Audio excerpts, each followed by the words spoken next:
बरं इथं पब्लिक काऊन नाही आली? पाहिजे तशी पब्लिक पाहिजे होती ना. एक ग्राउंड खूप मोठा आहे ना, पब्लिक नाही दिसून राहिली. आज साहेब मी आपल्या पैशाने आलो जी, मला काय पैसे दिला काय या लोकांना? नाही दिला. जसे कोणतेही कार्यक्रम राहतात आम्हाला पैसे भेटतात 400 रुपये 500 रुपये.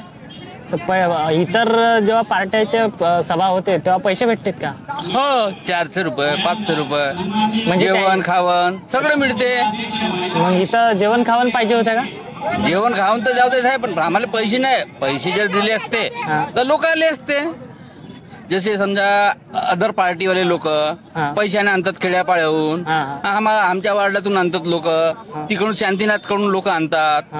हे पैशाने आणतो. आम्हाला तुम्हाला काय वाटतं इथं पैसे देऊन लोक आणायला पाहिजे का? झुटी शान दाखवायला पाहिजे असं वाटते? असं वाटते ना. लोक बाकीचे लोक पैसे देतात तर या लोकांना पैसे द्यायला नाही पाहिजे नव्हता का? बाकीचे लोक पैसे देतात. आता एवढे मोठे कार्यक्रम झाले. आता मागच्या वेळेला मुख्यमंत्री साहेब आले होते. एवढ्या जंगलापाळातून पुरे पैसे देऊ पैसे आणले लोकांना. हो का? हा, मागच्या वेळेस आता मुख्यमंत्री साहेबाचा कार्यक्रम झाला का नाही? नेहरू गार्डन मैदान, नेहरू मैदानामध्ये वा बाबा कुठले कुठे पैशाने पुरे आणले. भंडारा कुठं राहिला, गोंदिया कुठं राहिला, तिथले लोक आले. आणि त्याला पैसे नाही दिला कोणाकोणाले तर झगडे करत होते रोडावर. अरे मग म्हणजे जे भीड दिसते काँग्रेस बीजेपीची ते नुसते पैशाच्या आधारावर येते ना? हो हो हो, पैशाच्या आधार. पैसा बोलो तो सब आ जाएगा, पैसा नाही तर कुछ नाही आहे. दारू पण भेटत असेल? दारू आता तेवढा काही मला माहित नाही आहे. आज भेटत असेल म्हणा. त्याच्या बगरचं कामच नाही होत. लोकांची मानसिकता काऊन अशी असेल का बा पैसा भेटन तेव्हाच आपण त्या पार्टीचं भाषण ऐकायला जाऊ? आता वरच्या लोकांच्या काम आहे, पैशावर सगळं खेळ आहे म्हणतात बाबा. तेवढाच आपल्याला काही माहित नाही. हो, पण आपण जर पैसे खाऊ खाऊ आपलं वोट विकलं तर आपल्या वोटाला काही किंमत राहील का? आता एवढं तर लोकांना नाही कळत. किती रुपये देत असन जास्तीत जास्त त्याला जेव्हा पैसे देत असन, पैसे देऊन बोलवत असन न, वोट द्यायला लावत असन, किती रुपये देत असन? इथे 8 दिवसाच्या अगोदर पासून कार्यक्रम चालू होते. इलेक्शनच्या 8 दिवसा अगोदर पासून पार्ट्या देतात कोंबडे मटण, मस्त खाव और मस्त खुश राहो. 8 दिवसामध्ये सगळे लोक विसरून जातात. घरोघरी पैसाच पैसा, घरोघरी पैसाच पैसा. किती वोट आहेत रे बापू तुझे? माझ्या घरी 7 लोक आहेत. हा, चले घे 7,000 रुपये घे आणि यालेच मारशील. प्रत्येकी 1000. हा, प्रत्येकी 1000. तू यालाच मारशील. किती दिवस चालत असेल ते पैसे 7,000? आता वेळ भागते ना बाबा, पैसे तर मिळतात ना. तो किती दिवस चाले? बरं, ते कंपॅरिझन जर केलं महागाईचं आणि त्या पैशाचं तर महागाई मोठी आहे का तो 7,000 मोठे आहे? त्यांना वेळेला महत्व राहते. आम्हाला जो पैसे देईन जास्त त्याला आम्ही मत देतो. म्हणजे असं म्हणा का तुम्ही स्वतः विकूनच टाकता स्वतःले? हो, आताच काय समजा वेळेला महत्व. पैसा अरे पैसे दे तू याकडे. मला एक गोष्ट सांगा, 12 महिन्यातून तुम्हाला 7,000 दिले एका दिवशी, तर तुमचे किती संधा भागन, किती महिने भागन? आता 15 दिवस तर निघतील ना मायकडच्या जमान्यामध्ये. मग बाकी दिवस का करा? बाकी दिवस का मग तेच काम धंदे करा. लोकांची हवालदिली, लोकांच्या चपला उचल्या, लोकांच्या दर्या उचल्या, लोकांच्या कुठं कार्यक्रम आहे का? लोकांना ठरवलंय का पैसे देऊनच वोट द्यायचा भावना? आता लोकांची नीतीच आहे ना. लोकांची नीती तेच बनलेली आहे. मग समजा पैसे देऊन मुख्यमंत्री बनला, मुख्यमंत्री आपल्या त्याच लोकांच्या फायद्याचा राहील का? आता पहा बरं, एवढे करोडो रुपये घेतला म्हणते त्या लोकांना का म्हणे तो कोणतरी त्याची चर्चा झाली होती ना, 50 खोके एकदम ओके. हे तशी किस्सा आहे. 50 खोके कुठं टाकतील?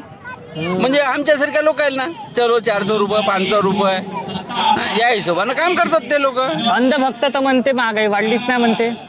आता या लोकांना समजतच नाही ना. हे का घंटी वाजवणार लोक? गोबर खाने वाले लोग है वो. त्याच्या डोक्यात का भरलाय गोबर? ते त्याच्याचं काही आपल्याला काही लेनदेन नाही. ते आस्थाच्या त्यांच्या हे राहते. सगळ्यांना आस्था सगळी प्यारी राहते. जसं मला आस्था आहे, माझ्या मंदिरात जायचं आहे, मला रोज सकाळी त्याच्यावर पाणी टाकायचं आहे, हे माझ्या आस्थाचा हिसाब आहे. असं नाही समजलं? पण आस्था आस्थेच्या ठिकाणी, राजनीतीच्या ठिकाणी. राजनीती हे साहेब आपल्याला समजत आस्थेमध्ये राजनीती टाकली पाहिजे असं जरुरी आहे का? नाही, हे टाकले नाही पाहिजे. मग आता जे सत्ताधारी आहे ते फायदा घेऊन राहिले की गैरफायदा घेऊन राहिले? हे लोक तर पूर्ण गैरफायदा घेऊन राहिले. हे लोक पूर्ण वाटोळा लावून दिला या तुम्ही लोकांनी. एक गोष्ट सांगा, 10 वर्षाच्या अगोदर पेट्रोल किती रुपये लिटर टाकत होते? 10 वर्षाच्या अगोदर पेट्रोल टाकत होतो मी दादा 55 रुपये किंवा 60 रुपये. 10 वर्षाच्या अगोदर तुमचं इन्कम किती होतं?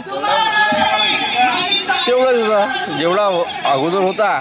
आता पण आता किती आहे आता तर खूप कमी झालं. इन्कम? खूप कमी झालं. महागाई एवढी वाढली तर काय झालं. तेलाच्या पिपा पाहिला तर 1700 ना 1800 रुपये. त्या जमान्यात होता 700 ना 800 रुपयात 10 वर्ष अगोदर. दवाई तर खूपच महाग झाली बाबा. साहेब इथं सरकारी दवाखान्याची अशी व्यवस्था आहे रामटेक मध्ये काही सांगा नको. उठलं सुटलं लेके जाओ इसको नागपूर में, लेना देना कुछ नहीं, गिलास फुटे 12 ना, असा काम आहे इथे सरकारी दवाखान्यामध्ये. इथे 2 वर्षात जमाना झाला आहे. नगर परिषद मधला एक बी कर्मचारी काम नाही करत. इथला एक बी सफाई कामगार वार्डामध्ये तो फिरायला येत नाही, झाडू मारायला नाही येत. 2 वर्ष जमान झाला. माझ्या वार्डामध्ये कमीत कमी कितीतरी दिवस झाले बंद आहे लाईन, वरची लाईन, खांब्यावरची स्ट्रीट लाईट. हा स्टेट लाईन. सांगा 2 वर्ष जमा झाला, 2 वर्षाच्या. आणि कोणता जर गदा म्हणत असेल तर मी त्याला सांगून देतो का हे कोणते खंबे बंद आहेत. आणि एवढा बोकस काम होऊन राहिला इथे काही सांगा नको. आता सफाई कामगार रोज आल्या पाहिजे की नाही. तो 2 वर्ष जमा झाला कधी आलाच नाही आहे. सांगा म्हणजे यांचीच मोहल्ली आहे. यांना सांगायला जाओ हाँ भेज दूंगा, ये कर दूंगा, वो कर दूंगा, म्हणजे हे असंच सांगतात.